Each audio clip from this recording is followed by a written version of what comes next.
Waheguru Ji Ka Khalsa, Waheguru Ji Ki Fateh. Welcome to the segment of Coach Gurbani's a-sabad-a-day.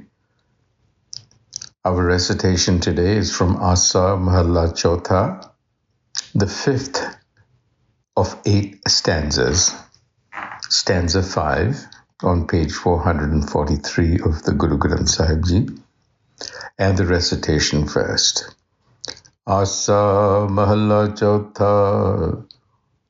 Raamo Raam Naam Guru, Raam Guru Mukhe Jane Raam.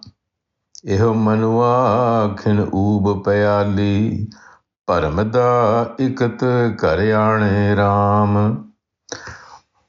Man ikat karyane, sab gat mit jane, Har Raamo Naam Rasaye. जन की भैज रखे राम नामा प्रहलाद उदार तराए रामो राम रमो रम ऊंचा गुण कहते अंत न पाया नानक राम नाम सुन पीने रामे नाम समाया. So in the previous stanza we noticed that the manamukh, the conditioned mind, was labeled unfortunate, apagi, because it is deluded by the ego. And that causes an estrangement from its source, which stupefies the mind, and it lacks the guidance to live a fruitful life.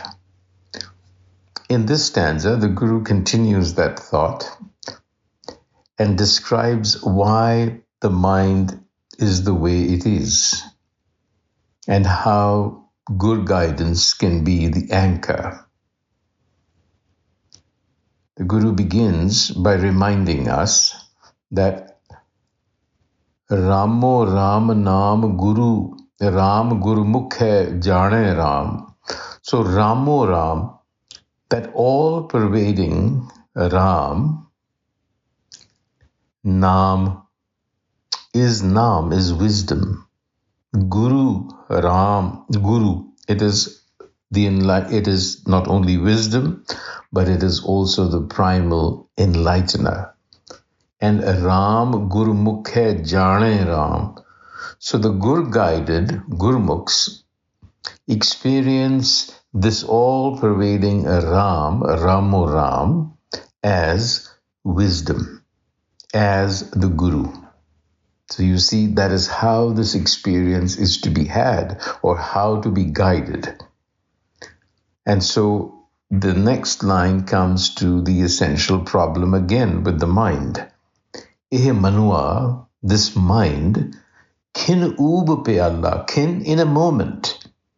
Oob rises upwards, pe Allah descends into the infernal constantly. So the mind is wandering ceaselessly, soaring into the heavens one moment and descending into infernal fire, mentally that is, the next.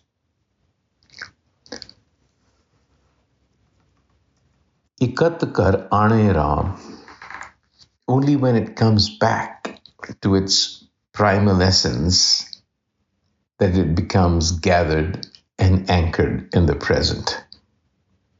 So, e manua kin oob pe Allah paramada, this ceaselessly wandering mind, when it is gathered, ikatra, when it is gathered, when it gathers all of its thoughts, because the thoughts are what scatters it in the first place, kar aane Ram, then it returns to its essence. And when it returns to the realm of its essence, the presence, man ikat kar aane, sab gat mit jane har Raamo Naam Rasaye, then it savors the sublime essence of self-realization. It understands the mystery of the self.